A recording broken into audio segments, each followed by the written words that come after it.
Today we'll try to understand the role of the keyboard feet. Sometimes they're here at the front of the keyboard, but some other times they're here at the back of the keyboard. And sometimes they're big, sometimes they're small. So let's try to clarify all this.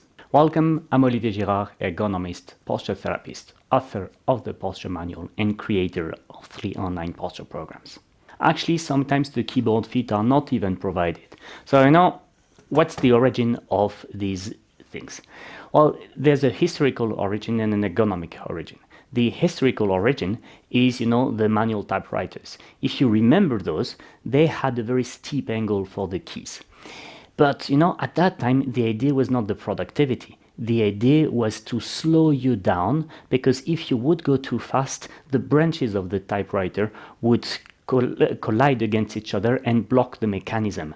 It's also the origin of the keys layout, which is absolutely not optimized for typing fast.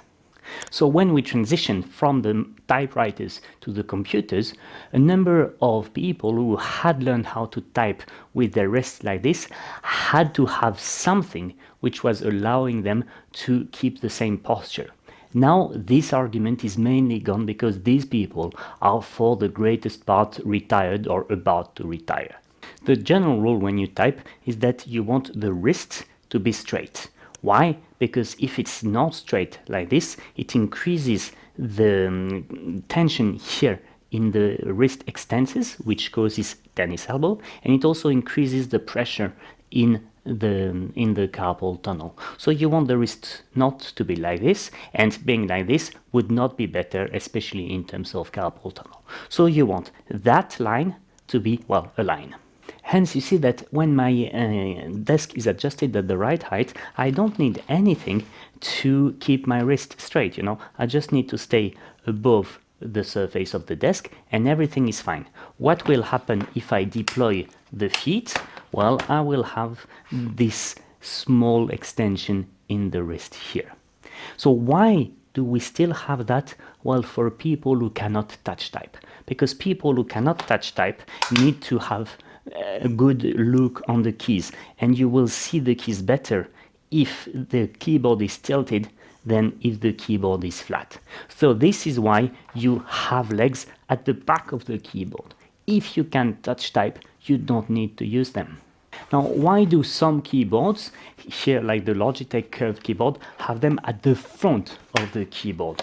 Well, here the origin is different. It's really to help you type with your forearms slightly descending whilst resting on the wrist rest. But you see, as I increase here the height of the keyboard, I will need to lower my desk. And now my shoulders are relaxed again. So you see, that thing is compatible with only a height adjustable desk. I just lower it by 6 centimeters, which is a bit less than 2 inches.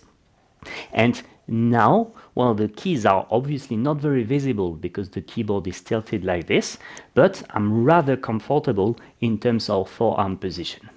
And depending on my taste, I can deploy the big ones or the small ones. Now, to be very honest with you, I don't use this keyboard because it's too wide for me and it pushes my mouse very far to the right. I use my mouse more than I use the numeric keypad. So for me, the return on investment of that thing is not there. I use this keyboard, which has no feet. So, I don't use any. I just go like this. So conclusion, do you need to deploy the keyboard feet? No, you don't need to, and you should not, except if you cannot touch type, in which case that will reduce the neck strain at the expense of a bit more strain in your forearms and carpal tunnels.